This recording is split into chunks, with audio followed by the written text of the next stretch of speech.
요한복음 1장 19절에서 34절. 오늘 좀 본문이 긴데요. 오늘은 같이 한 목소리로 본문을 같이 읽도록 하겠습니다. 유대인들이 예루살렘에서 제사장들과 레위인들을 요한에게 보내어 내가 누구냐 물을 때에 요한의 증언이 이러하니라. 요한이 드러내어 말하고 숨기지 아니하니 드러내어 하는 말이 나는 그리스도가 아니라 한데, 또 묻되 그러면 누구냐 네가 엘리야냐 이르되 나는 아니라. 또 묻되 내가 그 선지자냐 대답하되 아니라. 또 말하되 누구냐 우리를 보낸 이들에게 대답하게 하라. 너는 내게 대하여 무엇이라 하느냐. 이르되 나는 선지자 이사야의 말과 같이 주의 길을 곧게 하라고 광야에서 외치는 자의 소리로라 하니라. 그들은 바리새인들이 보낸 자라. 또 물어 이르되 네가 만일 그리스도도 아니요 엘리야도 아니요 그 선지자도 아닐진데 어찌하여 세례를 베푸느냐. 요한이 대답하되 나는 물로 세례를 베풀거니와 너희 가운데 너희가 알지 못하는 한 사람이 섰으니 곧 내 뒤에 오시는 그이라. 나는 그의 신발끈을 풀기도 감당하지 못하겠노라 하더라. 이 일은 요한이 세례 베풀던 곳 요단강 건너편 베다니에서 일어난 일이니라. 이튿날 요한이 예수께서 자기에게 나아오심을 보고 이르되 보라, 세상 죄를 지고 가는 하나님의 어린 양이로다. 내가 전에 말하기를 내 뒤에 오는 사람이 있는데 나보다 앞선 것은 그가 나보다 먼저 계심이라 한 것이 이 사람을 가리킴이라. 나도 그를 알지 못하였으나 내가 와서 물로 세례를 베푸는 것은 그를 이스라엘에 나타내려 함이라 하니라. 요한이 또 증언하여 이르되 내가 봄에 성령이 비둘기같이 하늘로부터 내려와서 그의 위에 머물렀더라.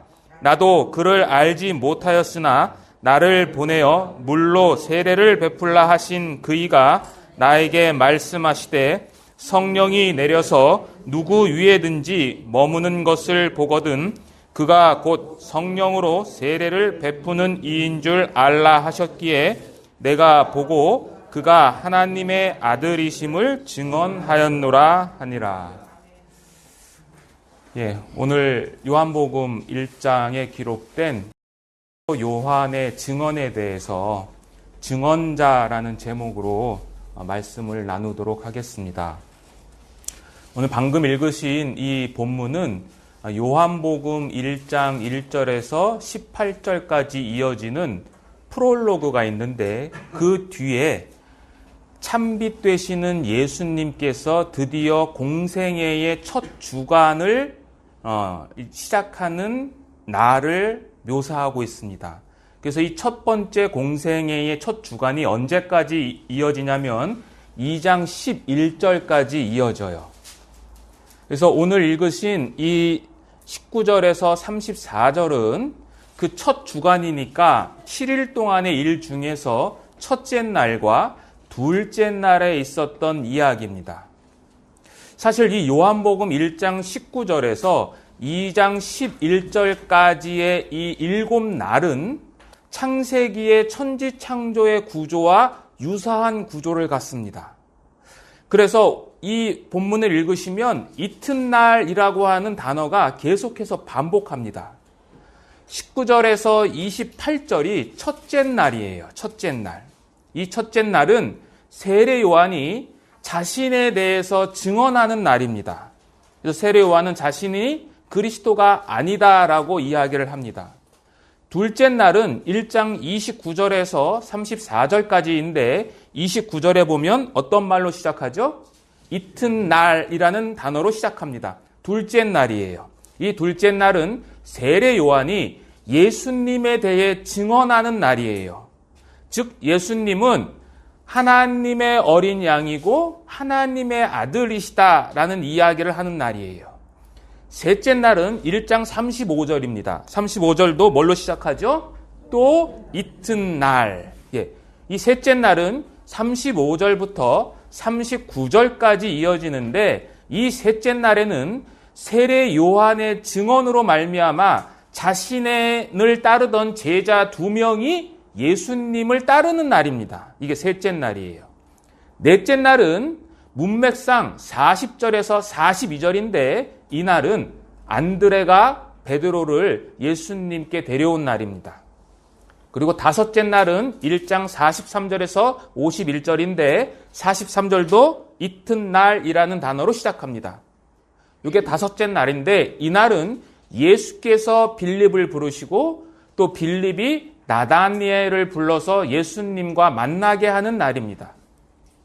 그리고 여섯째 날은 갈릴리로 이제 여행을 하시는데 그 여행하는 일에 소요된 날입니다. 이 여섯째 날에 대한 기록은 없습니다.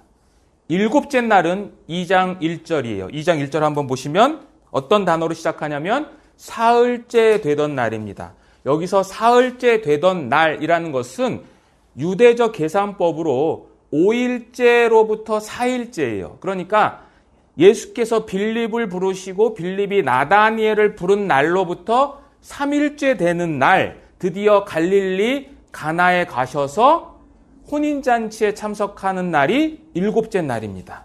이렇게 사도 요한은 의도적으로 빛이신 예수님을 먼저 서두에서 프롤로그에서 이야기하고 그 예수님에 대한 이제 공생의 시작을 창세기에 기록된 이 창조 기사와 동일하게 꾸미는데 그 이유가 뭐냐면 첫 창조가 하나님의 안식으로 끝난 것처럼 요한복음의 첫 주간의 일곱째 날, 마지막 날이 어떻게 끝나냐면 옛 언약을 상징하는 돌 항아리 속에 들어있는 그 물을 예수님께서 포도주로 바꾸심으로 말미암아 드디어 예수님으로 말미암는 진정한 기쁨의 잔치가 시작되었다는 것을 알려주는 거죠. 다시 말씀드리면 요한은 예수님의 공생애의 시작을 단순한 연대기적인 기록이 아니라 예수님께서 새로운 창조주로서 이 땅에서 사역하고 계신다라는 것을 묘사하는 거예요. 다시 정리하면 1장 18절까지는 은혜 위에 은혜이신 예수께서 육신을 입고 이 땅에 오셔서 하나님의 백성들을 구원할 것을 알리는 이야기고요. 19절부터 2장 11절까지는 창세기의 구조와 동일한 구조로 하나님의 나라가 어떻게 완성되어 가는지를 보여주는 것이며 2장 마지막까지는 이제 예수님께서 성전 청소를 통해서 구원은 눈에 보이는 예루살렘 성전, 즉 율법이 아니라 진짜 성전이신 예수님의 죽음과 부활로 인해 이루어지는 것이라는 것을 재확인시켜주기 위해서 이러한 구조를 갖게 되는 거죠. 이러한 구조 속에서 오늘 세례 요한의 증언은 두 가지의 중요한 내용이 담고 있습니다. 첫 번째는 자신에 대한 부정적인 증언이에요. 한번 본문을 보시겠습니다. 요한복음 1장 19절입니다. 유대인들이 예루살렘에서 제사장들과 레위인들을 요한에게 보내어 네가 누구냐 물을 때에 요한의 증언이 이러한다라고 시작합니다. 헬라어 본문은 요한의 증언이 시작한다라는 어구로 시작합니다. 그러니까 요한의 증언이 시작해서 맨 34절 한번 보세요. 1장 34절. 내가 보고 그가 하나님의 아들이심을 증언했다 그러죠. 내가 증언한다라는 말로 끝나요. 그러니까 이 본문은 세례 요한의 증언으로 시작해서 세례 요한의 증언으로 끝나는 본문입니다. 자, 여러분들 이 세례 요한에 대해서 우리가 먼저 좀 알고 넘어가야 할 필요가 있습니다. 요한이라는 뜻은 여호와께서 사랑하시는 자라는 뜻이에요. 세례 요한의 가족 배경은 누가복음 1장 5절에서 6절에 기록되어 있는데 거기에 보시면 세례 요한의 아버지는 아비야 반열의 제사장이었어요. 어머니 역시 아론의 자손으로서 세례 요한은 제사장 가문의 아들이었던 거죠. 아버지와 어머니 모두 다 제사장 가문 출신이라는 것은 이 세례 요한의 가문이 굉장히 특별한 가문이라는 것을 보여줘요. 구약 율법에 의하면 제사장은 결혼을 하는 데 있어서 반드시 유대, 이스라엘 민족 처녀와 결혼하라고 되어 있습니다. 거기까지 규정되어 있는데 이 세례 요한의 집안은 유대인 처녀뿐만 아니라 그 가문이 아론 자손이라고 명시를 하고 있는 거죠. 특별한 집안이에요. 그리고 그 양치는 누가복음 1장에 의하면 모두 다 하나님 앞에 흠이 없는 의인이라는 표현을 씁니다. 이 표현은 그 양친이 아론 계열의 제사장 가문일 뿐만 아니라 그들의 삶이 구약 성경에 기록된 의로운 자, 첫 번째 노아, 그리고 두 번째 아브라함과 같은 삶을 살고 있었다라는 것을 의도적으로 이 누가가 연결시키는 거죠. 그러니까 이러한 것들을 볼 때 이 세례 요한은 아주 특별한 사람이라는 것을 알 수 있습니다. 한 가지 더는 누가복음에 기록된 이 세례 요한의 영적인 신분이 나실인이라고 지칭하고 있다는 겁니다. 누가복음 1장 한번 보시겠습니다.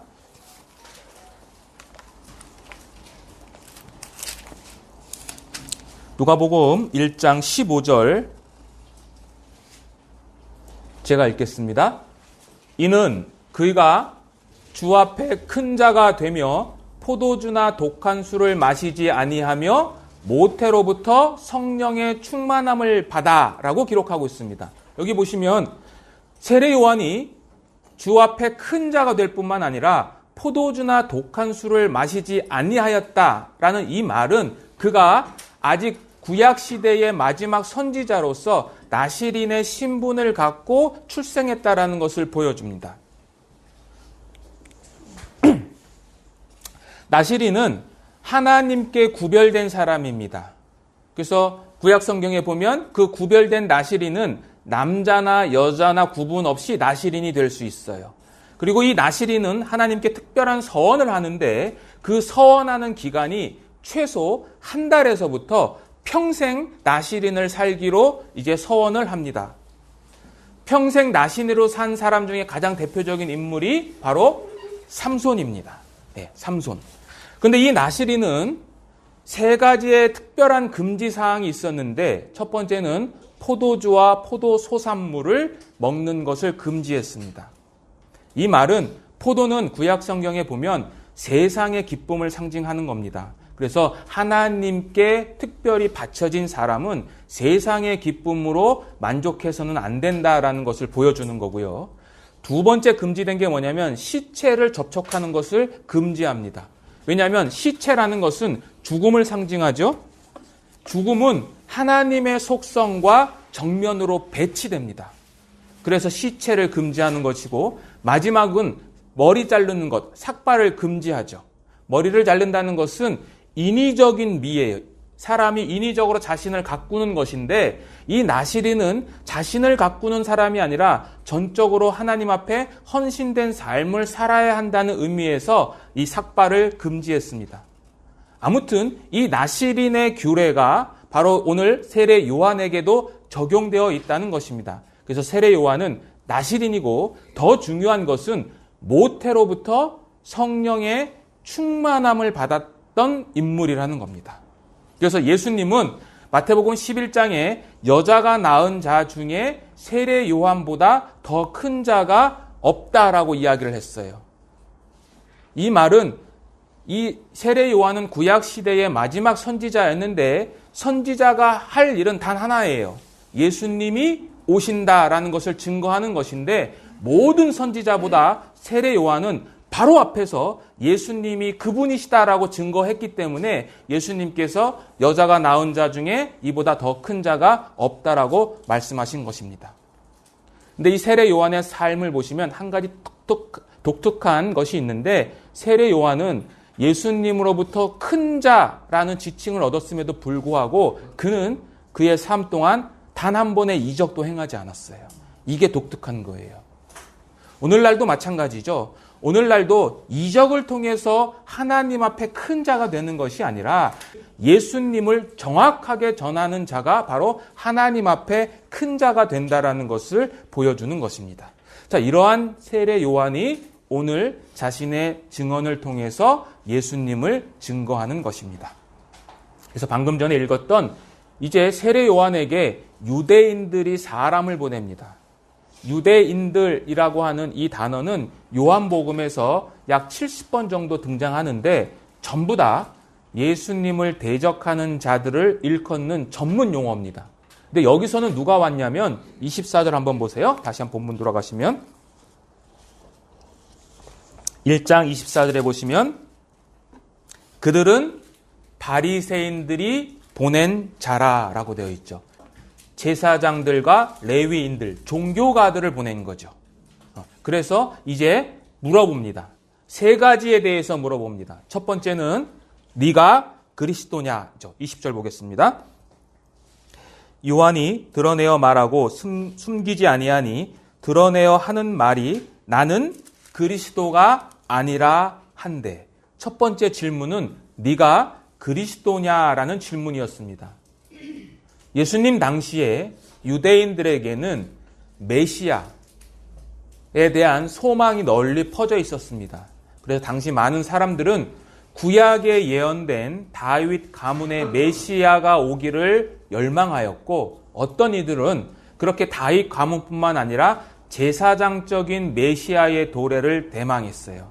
이러한 메시아 대망 사상은 요세푸스가 기록한 고대사에도 기록되어 있고요. 신약 성경에도 여러 번 언급됩니다. 그래서 사도행전 5장 36절이나 21장 38절에 보면 그 당시에 자칭 메시아다라고 하면서 사람들을 이끌었던 그런 이야기가 등장합니다. 근데 놀라운 것은 백성들이 이 세례 요한을 메시아로 생각했다는 점입니다. 누가복음 3장 한번 보시겠습니다.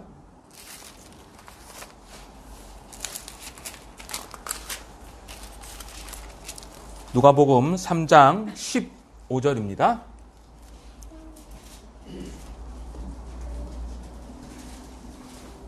자, 같이 한번 읽어볼까요?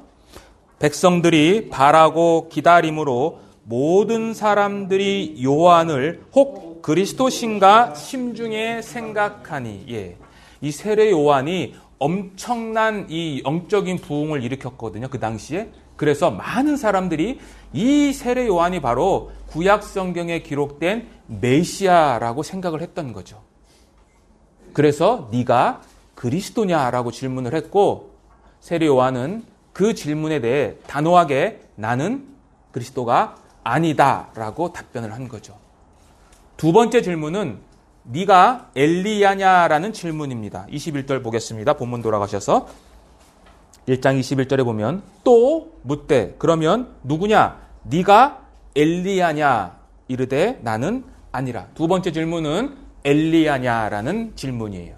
이 질문은 말라기 선지자의 약속에 뿌리를 둔 질문이에요. 말라기 3장 1절과 4장 5절에서 6절에는 그리스도께서 이 땅에 오시기 전에 이제 그 엘리야가 먼저 가서 길을 예비한다라는 말씀이 기록하고 있습니다. 더군다나 마태복음 3장 4절과 마가복음 1장 6절에는 이 세례 요한의 이 외향에 대해서 이야기를 하고 있는데 거기에 보시면 낙타 털옷을 입고 가죽띠를 띠고 있었다라고 했는데 이 모습은 정확하게 선지자 엘리야가 입었던 그 옷과 같은 옷입니다. 그래서 많은 사람들이 이 세례 요한을 또 엘리야라고 생각했어요.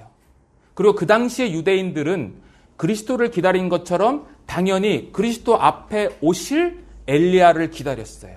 그 엘리야가 언제 오냐면 여호와의 크고 두려운 날이 이르기 전에 엘리야가 온다라고 생각했어요. 그래서 그 당시 문헌에 보면 이 엘리야는 그리스도가 오시기 하루 전 또는 사흘 전에 나타날 것이라고 믿었어요. 그래서 여러분들 6월절 아시죠? 6월절 의식을 보면 유대인들이 6월절 의식을 할 때는 문을 열어놓습니다. 우리 조상들도 옛날 밤에 제사 지내면 문을 이렇게 열어놓죠. 그 왜 열어놔요? 조상신 오라고 이렇게 문 열어놓잖아요. 그런 것과 비슷한 개념으로 유대인들도 엘리야가 오기를 바라는 마음으로 문을 열어놓습니다. 그리고 식탁에 빈 의자 하나를 마련해 놔요. 그게 엘리야의 자리예요. 그리고 그 유대인들의 유월절에 보면 포도주 잔을 총 4번을 먹게 되는데 그 4번째 잔에 포도주를 채워놓습니다. 그 4번째 잔을 유대인들은 뭐라고 칭하냐면 엘리야의 잔이라고 칭해요. 그래서 엘리야가 와서 그 포도주를 먹기를 바라는 거죠. 다시 말해서 유대인들은 메시아가 아직 오지 않았다는 믿음으로 엘리야를 기다리고 있는 거죠.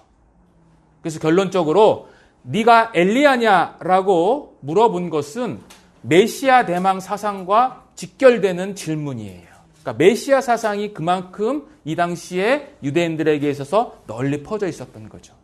세 번째 질문은 내가 그 선지자냐라는 겁니다. 여기서 중요한 것은 선지자냐가 아니라 그 선지자라는 거예요. 그 선지자. 이 질문은 신명기 18장 15절에 기록된 모세와 같은 선지자에 대한 그 약속에 뿌리를 둔 질문이에요.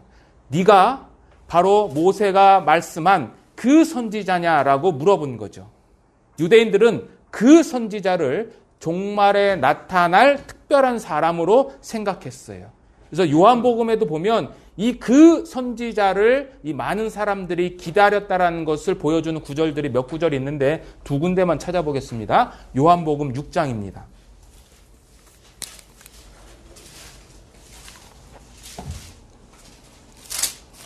(6장) 14절입니다. 요한복음 6장은 예수님께서 오병이어의 기적을 일으키신 그러한 내용을 담고 있는데 그 행하신 표적을 보고 14절에 보면 그 사람들이 예수께서 행하신 이 표적을 보고 말하되 이는 참으로 세상에 오실 그 선지자라 하더라. 예. 그 오병이어 마치 모세가 하나님께 기도해서 광야에서 하늘에서 내리는 만나가 오게 한 것처럼 이 예수님도 오병이어의 기적을 베푸신 것은 바로 이분이 모세가 말한 그 선지자구나라고 유대인들이 말하게 된 원인이 되었던 거죠. 한 군데 더 보겠습니다. 7장이에요. 40절. 7장 40절에 보면 이 말씀을 들은 무리 중에서 어떤 사람은 이 사람이 참으로 그 선지자라 하며, 여기도 그 선지자가 나오는 거죠. 자, 어쨌든 이 세례 요한은 네가 그리스도냐, 네가 엘리야냐, 네가 그 선지자냐라는 이 세 가지 질문에 대해 모두 단호하게 나는 아니다라고 대표했어요. 나는 아니다. 자, 세례 요한이 자신을 향해서 그리스도냐라고 질문했을 때 나는 아니다라고 하는 것은 이해가 됩니다. 그런데 나머지 두 개의 질문, 네가 엘리야냐, 네가 선지자냐라는 그 질문에 대해서 아니다라고 한 것은 예수님의 말씀과 분명한 차이가 있어요. 마태복음 11장에 보시면 한번 찾아보겠습니다. 마태복음 11장.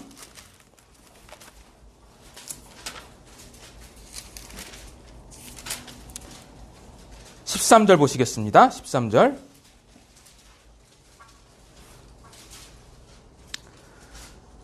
모든 선지자와 율법이 예언한 것은 요한까지니 만일 너희가 즐겨 받을진대 오리라 한 엘리야가 곧 이 사람이니라. 예수님은 세례 요한이 바로 엘리야다라고 말씀하셨어요. 그리고 누가복음 16장 16절에는 율법과 선지자는 요한의 때까지라는 말씀을 하십니다. 요한의 때까지다라는 그 말씀은 요한이 마지막 선지자라는 뜻이에요. 자, 요한은 이 예수님께서 말씀하신 것과 정반대되는 답변을 하는데 그 이유가 뭐냐면 사람들이 기대하고 있는 메시아와 관련된 그러한 직분에 대해서 나는 아니다라고 답변을 한 거예요. 그리고 이 세례 요한의 이 답변 속에는 철저한 자기 부인이 들어있어요. 요한복음의 핵심 주제 중 하나가 뭐냐면 예수 그리스도가 누구신가라는 거예요. 이를 위해서 요한복음에는 세례 요한의 위치를 공간복음보다 더 낮게 묘사합니다. 요한복음 1장에도 이 세례 요한이 아주 낮은 위치에 있다라는 것을 2번 강조합니다. 다시 본문 돌아가시겠습니다. 요한복음 1장 23절입니다. 23절 같이 한번 읽어보겠습니다. 이르되 나는 선지자 이사야의 말과 같이 주의 길을 곧게 하라고 광야에서 외치는 자의 소리로라 하니라. 종교가들의 질문에 대해서 모두 아니다라고 답변한 세례 요한은 자신이 누구인가에 대해서 이렇게 답변을 하는 거죠. 나는 선지자 이사야가 말한 것처럼 주의 길을 곧게 하라고 광야에서 외치는 자의 소리다. 이 말씀은 이사야서 40장 3절에 기록되어 있습니다. 이사야서를 읽어보시면 이스라엘이 바벨론 포로에서 돌아오도록 광야에 길을 내는 역할에 대해서 언급하고 있습니다. 그런데 세례 요한은 하나님의 백성이 약속의 땅으로 돌아가는 그 길을 예비하는 것이 아니라 오히려 왕 대신 하나님께서 당신의 백성에게 오실 수 있는 길을 예비하는 자라고 자기를 소개하는 거예요. 그리고 이 세례 요한은 그 소리를 광야에서 외치는 소리라고 자기를 지칭합니다.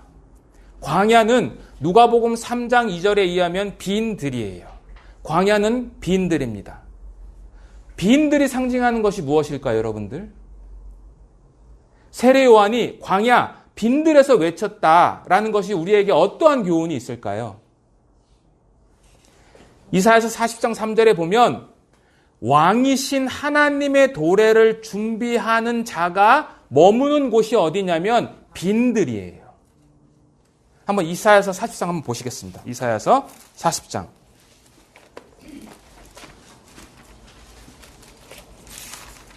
3절 보세요. 3절. 자, 3절 같이 한번 읽어보겠습니다. 외치는 자의 소리여 이르되 너희는 광야에서 여호와의 길을 예비하라. 사막에서 우리 하나님의 대로를 평탄하게 하라. 예. 이 말씀에 의하면 빈들은 하나님의 도래를 준비하는 사신이 머무는 곳이에요. 따라서 세례 요한이 누가복음 3장 2절에 빈들에 있었다라고 묘사하는 그 말은 그 세례 요한이 단순히 예루살렘 성전을 떠나서 광야에 있었다라는 그런 의미가 아니라 그가 하나님의 말씀의 성취를 기다리면서 다시 말해서 하나님의 나라를 앙망하고 그 나라가 오기를 갈망하고 있다라는 표현 때문에 빈들에서 외쳤다라고 이야기를 하는 겁니다. 자, 보세요. 세례 요한은 제사장의 아들이라고 그랬죠. 그죠? 자, 제사장은 30세가 되면 성전에 나가서 성전 직무를 행할 수 있습니다. 세례 요한은 30살이 되면 어떻게 되는 거예요? 편안하고 안정적인 직장을 얻어서 거기서 일하면 됩니다. 마치 모세처럼 그에게는 화려한 삶이 보장되어 있었던 거예요. 그런데 세례 요한은 그러한 세속적인 삶이 가져다 주는 그러한 모든 것들로부터 자신을 단절시키고 오직 왕이신 하나님과 그분의 나라의 도래에 초점을 둔 자였어요. 한마디로 세례 요한은 하나님의 나라를 학수고대하는 자였어요. 더군다나 이 시대는 로마 제국에 의해서 많은 유대인들이 정치적인 메시아를 기다리던 그 순간에 세례 요한은 내가 바로 그다라고 할 수 있었음에도 불구하고 그렇게 하지 않고 오직 말씀을 통해서 자신의 인생의 목적과 의미를 명확하게 밝히고 오직 그리스도를 증거하는 일에 자신의 삶을 바쳤어요. 이게 세례 요한이 우리에게 주는 첫 번째 교훈이에요.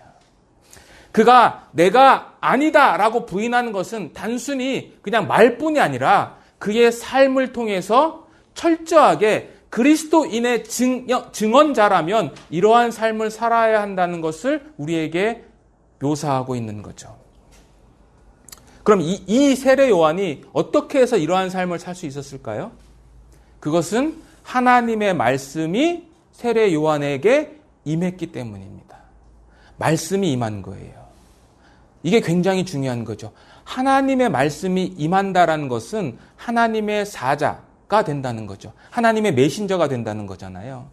사람들은 하나님의 말씀을 듣기 위해서 그 당시 지성소가 있는 예루살렘 성전으로 가지 않고 광야로 갔습니다. 많은 사람들이 이 세례 요한의 말씀을 듣기 위해서 광야로 갔어요. 왜요? 그에게 하나님의 말씀이 임했기 때문입니다. 그에게 하나님의 말씀이 임하지 않았으면 결코 사람들의 마음을 뒤흔들어 놓을 수 없었던 거죠. 우리가 다음 주에 이제 사경회를 합니다. 그리고 앞으로 우리의 삶은 증언자로서의 삶을 살아가야 돼요. 그 증언자의 삶을 살아갈 때 우선시 되는 것들이 여러 가지가 있지만 그 중에 하나는 여러분들 마음속에 이 하나님의 말씀이 임하셔야 돼요. 그 불같은 하나님의 말씀을 경험하지 못하면 하나님의 증언자로서의 역할을 제대로 할 수가 없어요. 그래서 이 말씀이 우리 안에 임해야 됩니다. 자, 두 번째 세례 요한은 자신에 대해서 이렇게 표현합니다. 다시 본문 돌아가시면 1장 27절입니다. 1장 27절 같이 한번 또 읽어보겠습니다. 곧 내 뒤에 오시는 그이라 나는 그의 신발끈을 풀기도 감당하지 못하겠노라 하더라. 예. 세례 요한은 두 번째 자신에 대해서 어떻게 표현하냐면 나는 예수님 그리스도의 신발끈을 풀기도 감당하지 못한 자다라고 이야기를 하는 거죠. 신발끈을 푸는 것은 노예만 하는 겁니다. 노예만. 당시 랍비들은 자신들의 제자들에게 어떻게 가르쳤냐면 제자들이 하는 모든 일은 노예가 하는 일과 동일해. 그런데 단 하나 제자들이 해서는 안 되는 것이 있는데 그게 뭐냐면 신발끈을 푸는 일이야 라고 가르쳤어요. 다시 말씀드려서 세례 요한은 자신을 노예보다도 못한 자라고 고백한 거죠. 이게 세례 요한이 자신에 대해서 증언하는 첫 번째 내용이에요. 나는 그리스도도 아니고 엘리야도 아니고 그 선지자도 아니고 나는 광야에서 외치는 소리에 불과하다. 그리고 나는 그 그리스도의 신발끈을 풀기도 감당하기 어려운 노예보다도 못한 자다라고 이야기를 한 거죠. 철저한 자기 비하고 어떤 표현에 의하면 자기 부인이죠. 세례 요한은 소리였습니다. 광야에서 외치는 소리. 사람들에게 소리는 볼 수 없고 오직 들려질 뿐입니다. 세례 요한이 바랐던 것은 사람들이 자신을 쳐다보는 것이 아니라 그 예수님을 쳐다보는 거죠. 그래서 요한복음 3장 30절에 세례 요한은 그는 흥하여야겠고 나는 쇠하여야겠다라고 말씀한 거죠. 세례 요한은 사람들이 자신은 있고 왕이신 예수님만을 바라보기를 원한 것입니다. 이처럼 그리스도인들은 예수님을 증거하려 한다면 무엇보다도 자신을 잊어야 되는 거예요. 내 부인이 일어나야 됩니다. 내가 좋아하는 것, 내가 필요하는 것, 내가 관심 갖는 것, 그리고 내가 열정적으로 쏟는 그 일을 사실은 잊어버려야 돼요. 이게 자기 부인이고 이게 자아가 죽는 거예요. 로마서 12장 1절에 보면 모든 신자들이 따라야 할 권면으로서 영적 예배에 대해서 이야기를 합니다. 12장 1절에 보시면 여러분들 다 암송하시죠. 형제들아 내가 하나님의 모든 자비하심으로 너희를 권하노니 너희 몸을 하나님이 기뻐하시는 거룩한 산 제물로 산제사로 드리라. 이는 너희가 드릴 영적 예배니다 라고 하죠. 자 보세요. 산 제물이에요. 산 제사죠. 우리 몸을 산 제사로 하나님께 드리라는 거예요. 이 표현 자체가 역설적인 겁니다.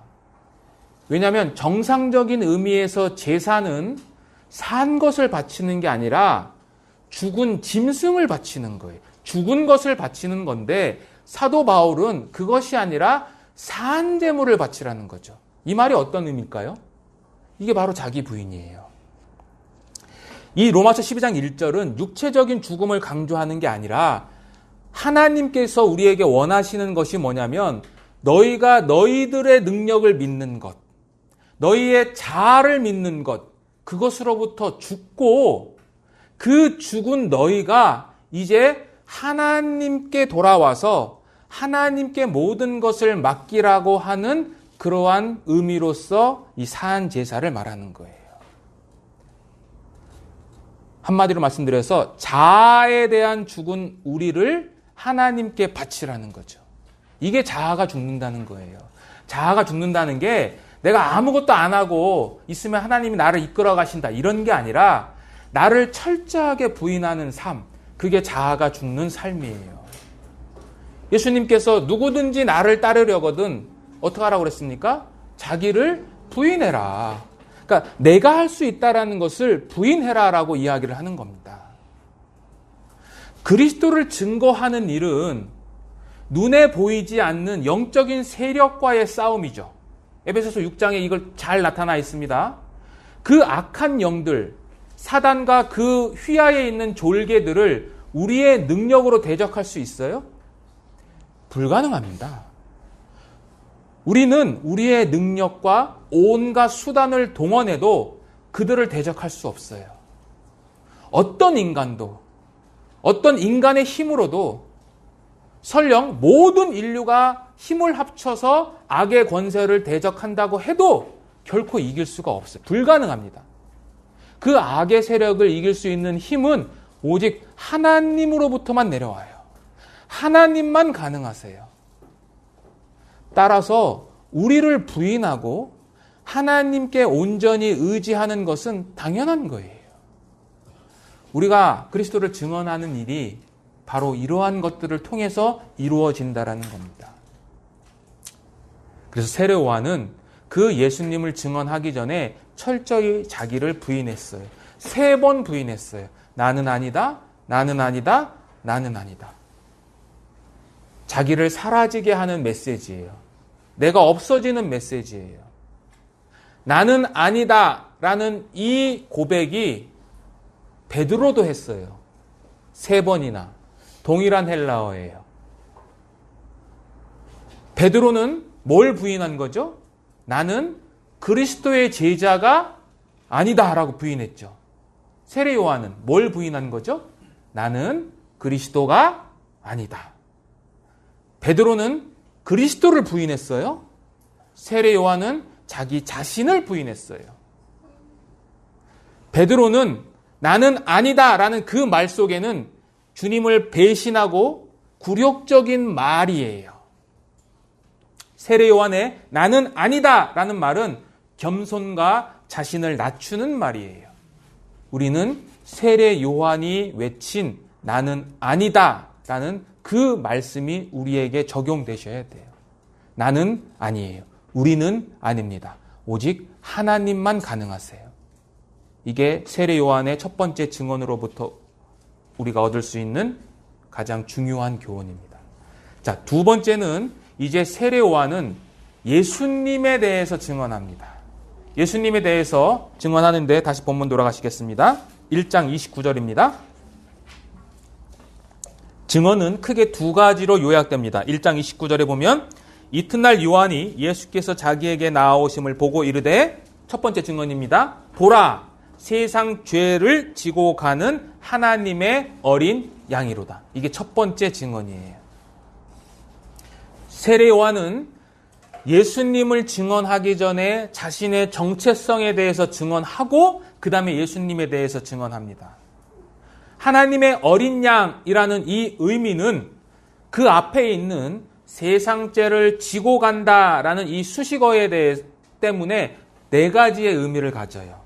여러분들은 이 세상 죄를 지고 가는 하나님의 어린 양을 주로 어떤 것으로 생각합니까? 보통 우린 유월절 어린 양을 생각하죠.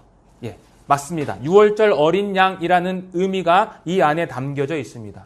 그러나 세상죄를 지고 가는 하나님의 어린 양이라는 이 말 속에는 그것뿐만 아니라 더 폭넓은 뜻이 담겨 있는데, 그게 뭐냐면 첫 번째는 이스라엘 백성들은 매일 아침과 저녁으로 죄를 속하기 위해서 번제를 드립니다.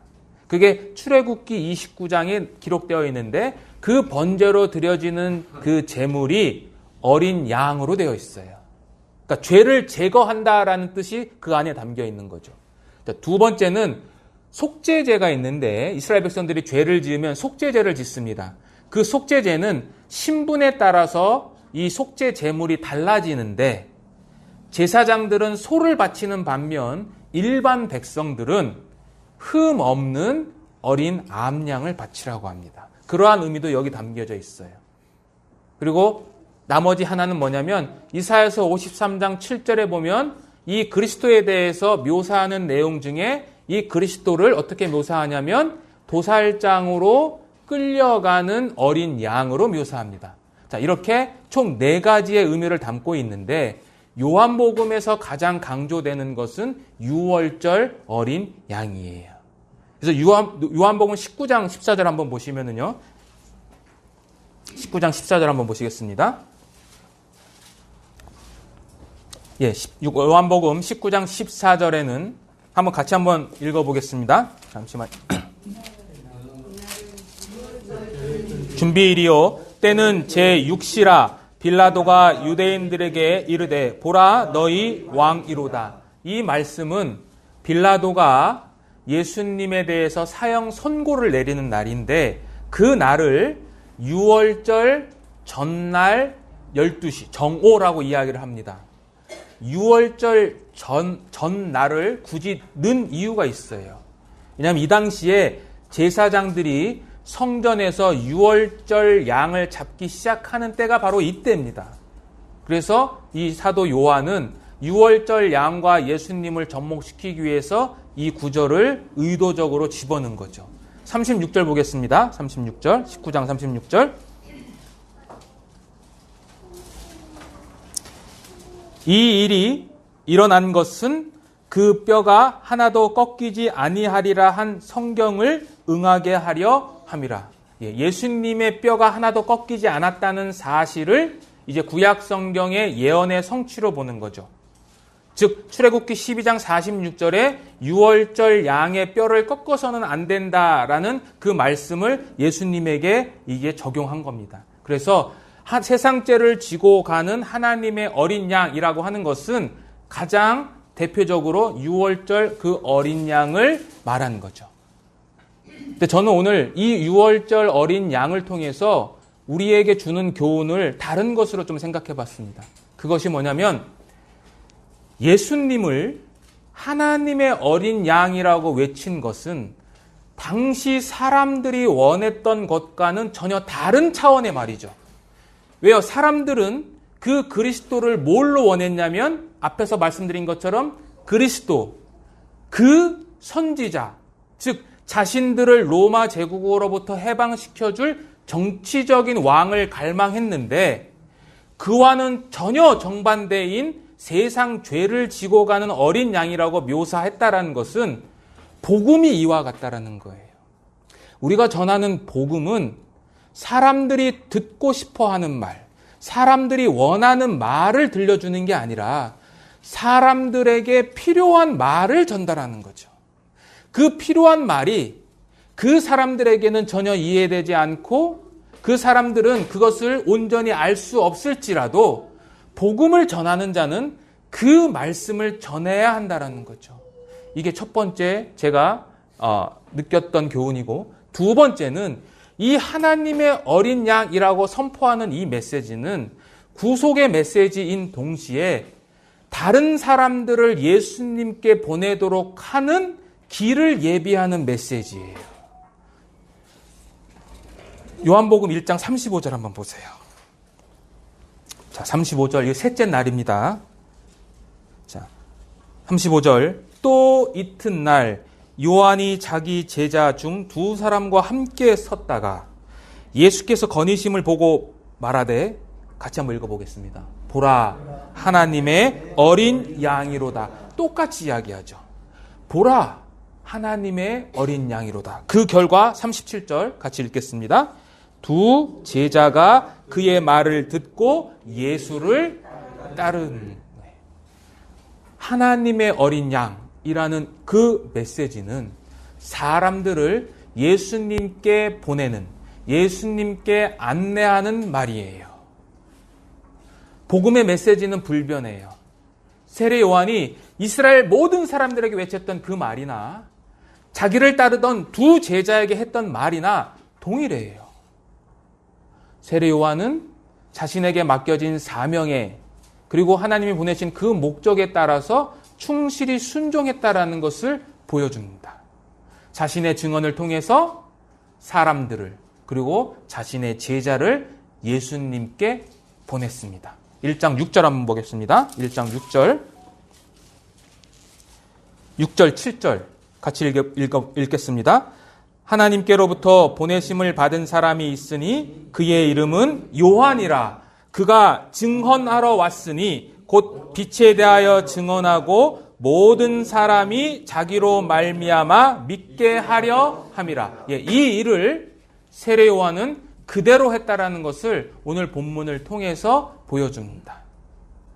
이게 세상 죄를 지고 가는 하나님의 양, 어린 양이라는 그 말씀으로부터 얻을 수 있는 교훈입니다. 자, 두 번째 증언은 세례 요한은 예수님을 향해서 하나님의 아들이다라는 표현을 합니다. 하나님의 아들.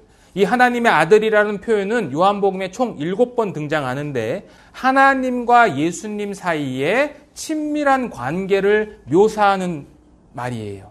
그리고 그분이 바로 메시아다라고 지칭하는 전문적인 용어입니다.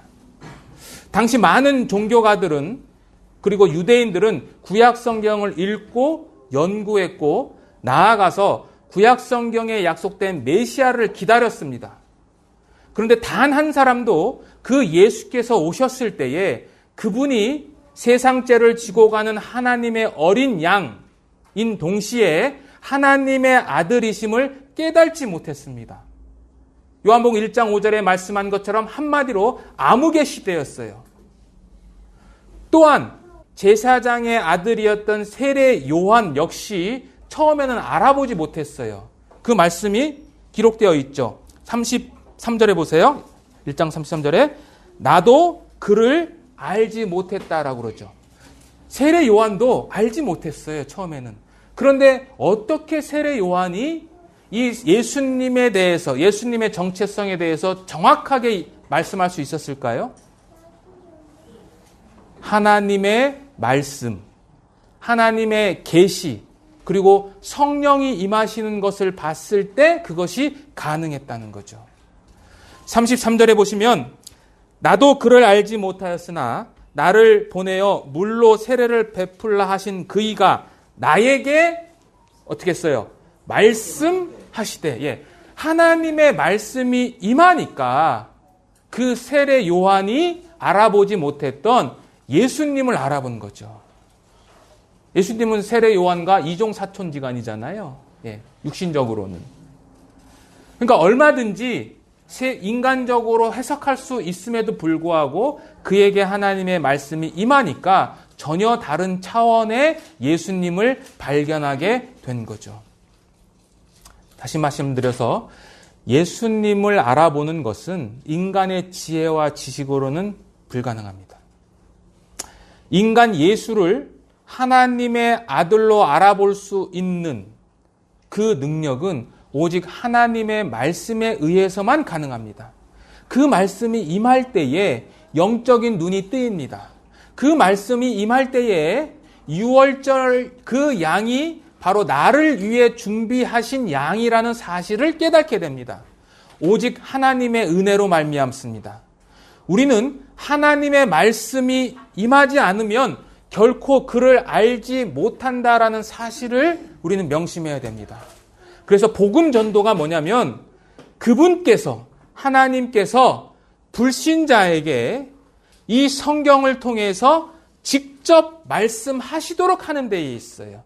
우리가 무언가를 계획하고 준비하는 것도 중요한데 더 중요한 것은 이 하나님의 거룩한 말씀이 하나님께서 성령을 통해 역사하셔서 그 불신자의 마음 안에 내리꽂히도록 우리가 기도하는 데에 이 전도의 승패가 달려 있습니다. 이제 다음 주면 이제 우리가 사경회를 합니다.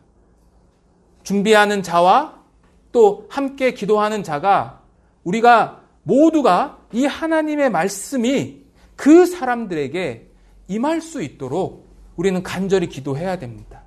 그 길만이 그들이 하나님의 자녀로 하나님의 백성으로 태어날 수 있도록 하는 유일한 길이에요. 정리하겠습니다. 우리는 말씀의 도구예요. 우리에겐 능력이 없어요. 우리는 그리스도가 아닙니다. 엘리야도 아니고 그 선지자도 아니에요. 우리는 예수님을 증언하기에 앞서 철저히 자기를 부인하셔야 돼요. 그리고 부인하는 데서 끝나는 것이 아니라 적극적으로 예수님에 대해서 증언하셔야 돼요. 그가 세상의 구주다. 그가 세상 죄를 지고 가는 하나님의 어린 양이다. 그리고 그가 바로 하나님의 아들이시다라는 것을 적극적으로 증언하셔야 돼요. 그러나 거기서 멈춰서는 안 되고 우리는 그 하나님의 말씀이 그 사람의 양심 속에 심겨질 수 있도록 하나님의 복된 소리가 임할 수 있도록 우리는 노력하고 기도하고 간구하고 갈망하셔야 돼요. 그래서 우리는 광야에서 외치는 소리가 되셔야 됩니다. 광야에서 외치는 소리는 사라지는 소리예요. 그런데 그 사라지는 소리를 통해서 무엇이 전파되냐면 영원하신 말씀이 전파됩니다. 그리고 그 영원하신 말씀이 그 사람 마음 안에서 움직이시고 활동하시고 능력을 베푸십니다.